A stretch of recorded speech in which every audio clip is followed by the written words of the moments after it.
Hello, friends, and welcome back to Stories About Entitled People.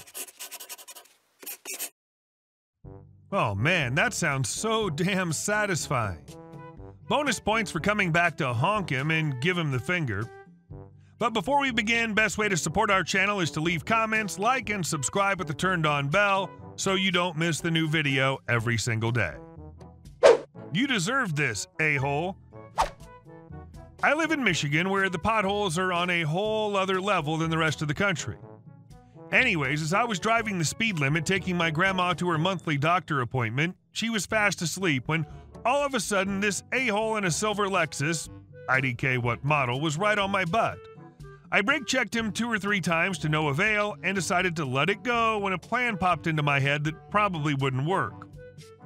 I was familiar with the road and knew there was a pothole coming up that was the bane to many a car tire, and I coasted a bit just to piss the guy off a bit more and started to pick up speed as I started to draw ever closer to this deadfall in the middle of the road. The whole time, this little lamprey, stuck tight to the butt end of my car, had no idea what was coming. Prayed to the road gods that it wasn't patched up yet to allow my plan to come to fruition, and just when my doubts were about to overcome me, the clouds opened up and shone light on the opening abyss, which had grown since the last time I'd driven down this road. With the precision driving skills of Jeff Gordon on Ritalin, I cut over just inches from having been sucked into the gaping black pit. I heard a loud popping, then banging sound before I looked back to see the effects of my scheme, knowing I'd done God's work for the day. I looked at my rear view, and not only was his tire completely blown out, but the rims were completely bent out like the DeLorean's tires from Back to the Future 2 when it starts to fly. 30 minutes later, driving back the same way, I saw the car still lamed in the street and honked while giving the guy the finger as I drove by. It felt good. And our second story. Justice for a cheating girlfriend.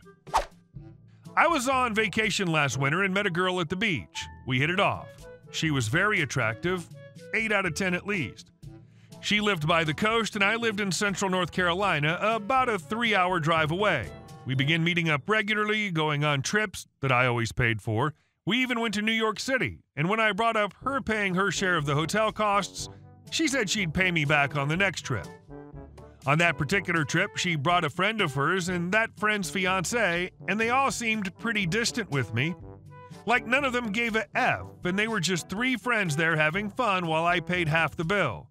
I know, I was a dumb butt. I thought we had a pretty good relationship going. After about 6 months, though, she starts flaking out when I want to hang out, not returning texts for hours, one-word answers when she does return them. After a while, I decided she just didn't want to see me anymore, and we stopped talking. She started posting pics of her and another guy on Facebook, referring to him as darling. Oh well, I thought, just another girl hell-bent on wasting my time and money. A few months later, she contacts me, though, apologizing for how she treated me and how bad she feels about what happened to our relationship. She wanted to meet up again and go on another trip with her friends, this time to Atlanta. She wanted to see a Braves game, go to the aquarium, etc. Anyway, I told her that I forgave her and would love to go with her and her friends. I had other plans in mind. She asked about the tickets to the Brave game. I told her that if she wanted to go, she could just order the tickets online and I could pay her for my ticket later. She said that was fine. We agreed to meet up in Charlotte and they could just park their car there and ride with me to Atlanta. They never offered to help me with gas money. Long story short, the last snap message I got from her before I blocked her number and blocked her on all social media was a pic of the Charlotte skyline that read, "Almost there." I read the message from home while drinking a wine cooler and watching a movie.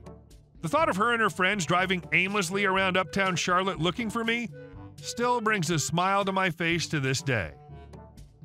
Good job, OP. The only thing missing is intermittently calling every 20 minutes to say you're almost there. Just 5 more minutes. And our last story. Fake HOA is suing me for not paying my dues. We moved houses last year to the ugliest on the street. The previous owners must have loved Mondrian because the front was red, blue, yellow, and window frames and door. One paint job, many thankful neighbors, and several months later, I get an invitation to a voluntary collective of inhabitants. The term read like an opt-in HOA that you can never leave. A long list of restrictions and no benefits? No thanks. Random home improvements continue, the backyard gets remodeled, some overgrown trees get cut down, free firewood for the barbecue, etc., etc. Then I get a letter from the city. Apparently I cut down a tree without a permit and they're sending someone to assess the damage.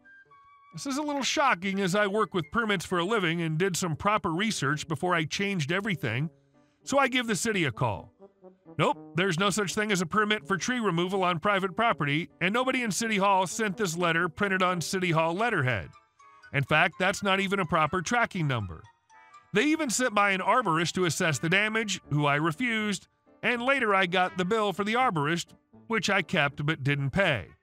A phone call confirmed that the arborist didn't send me the bill, but for privacy reasons, couldn't name who did. When the DIY is finished and I moved in, I hold an introduction barbecue for my street. I go invite people and bring a cupcake with the "There shall be a grand feast, all are welcome" stuff on a little note to make friends with the neighbors. I'd already scored major credit by raising their property value with a single paint job, so I was pretty happy. A few people tell me I can't have a barbecue because it's against the rules of the collective of inhabitants.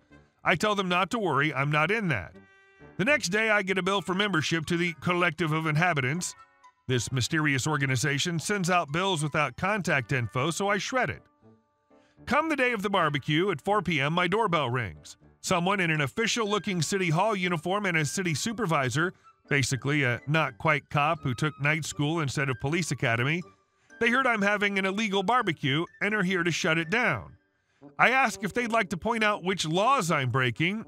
Uniform man, UM, pulls out a 60-plus page slab of paper and points out a rule saying it's illegal to burn anything for any reason in your backyard. The book is labeled Collective of Inhabitants, Laws and Rules. The city supervisor, FC for fake cop, just stands there smirking. Me. That's very nice, but I'm not part of that group, so I don't see how that applies to me. Uniform man, the rules apply to everyone in this street. Me. Yeah, no, they don't. You can't just go around inventing laws. Can I have a copy of that book, please? I take the sheaf of paper and toss it onto a table for future reference. Fake cop. So I take it you won't have the barbecue? Me. Oh no, I'm having the barbecue. And I'm just going to make it my personal mission to break another rule every time you bother me. So far, I'm 2 down and 3 to go. This is against the law. I'll be calling the cops. Me. No, this is against your rules, not the law. And that's 4. FC. Ma'am, if you don't comply, you'll be placed under arrest. Me. Oh yeah, shall we call the actual police right now? I wonder who's in the right here. I take out my phone and call the non-emergency number. Of course, I'm on hold. That's not necessary. You haven't heard the last of this. Me. That's 5. Have a nice day. The neighbors start showing up and point out that's the president of the collective and jokingly ask which heinous crimes I committed. I tell them I did nothing wrong because I'm not in the group. That's when my introductory barbecue turned into a torrent of complaints about the collective. So during my Hello Neighbors barbecue, I got to hear the horror stories. Leave your trash can at the street after 8 a.m., get a fine. Put it out before 10 p.m., fined. Have a barbecue, fined. Paint your house late, fined. The list went on. For 6 hours, people did nothing but bitch about the collective, noting that none of the active members were present at this highly illegal party. As it turns out, my house was the only one on the street not in the collective, and I had 2 other bastions of freedom in the next street. Well, I just moved in and I owed the collective another 4 infractions, so I was open to suggestions. 3 of my neighbors were extremely fed up and seized on this opportunity, perfectly willing to inconvenience themselves to be a-holes to the collective. It turns out this bullcrap had been going on for about 6 years. So here's a little tally of actions. 1, trash cans are to be placed by the curb no sooner than 10 p.m. and removed no later than 8 a.m. Suddenly, I gained 17 trash cans, which I graciously allowed the other people to use and even keep near their houses for convenience. However, should someone accidentally leave my trash can at the pickup point, nobody can be fined. 3 infractions to go.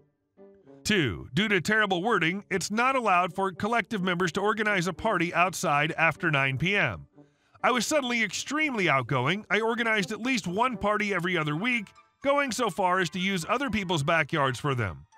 Being a terrible host, I wasn't present for most of the parties I organized. 2 infractions to go. 3, I suddenly became a pet owner. After one of the neighbors was told dogs are not allowed to weigh over 10 kilograms, I became the proud owner, that is to say, the dog still belonged to him in every way except for the collective, of a Great Dane. 4. I get a call from a debt collection agency. I failed to pay my collective bill on time. I had to pay some tiny amount, plus a big fine.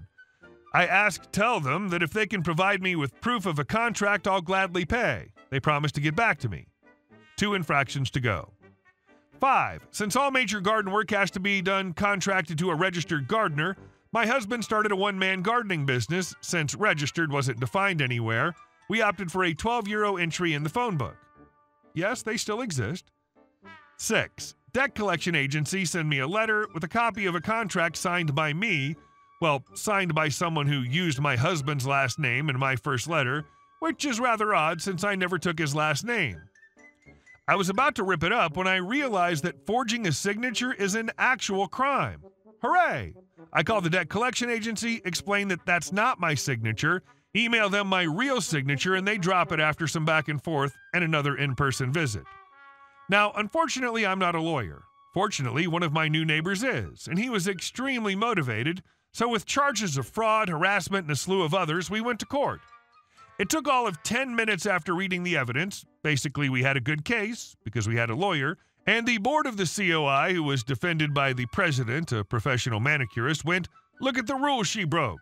There's this rule, and this one, and this one," to which the judge simply replied, "But you forged her signature. She's not a member." "But she broke so many rules."